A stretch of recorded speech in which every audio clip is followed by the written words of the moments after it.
ইরানের সামরিক ইতিহাসে এক ভয়াবহ অধ্যায় রচিত হল শুক্রবার ভোরে। ইসরায়েলের অপারেশন রাইজিং লায়নে ইরানে চালানো বিমান হামলায় নিহত হয়েছেন দেশটির সশস্ত্র বাহিনীর chief of staff general Mohammad বাগিরি। এই তথ্য নিশ্চিত করেছে ইরানের রাষ্ট্রীয় সংবাদ মাধ্যম ইসলামিক রিপাবলিক নিউজ এজেন্সি।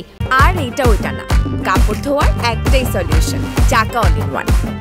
১৯৮০ সালে ইসলামী রেভলিউশনারি গার্ডে যোগ দিয়ে মোহাম্মদ বাগিরি ধাপে ধাপে উঠে আসেন ইরানের সর্বোচ্চ সামরিক পদে। তাকে দেশটির গুরুত্বপূর্ণ নিরাপত্তা স্থিতিশীলতার প্রতীক হিসেবে বিবেচনা করা হতো। এ হামলায় শুধু বাগিরি নন, নিহত হয়েছেন রেভলিউশনারি গার্ডের commander in chief general Hossein সালামিও।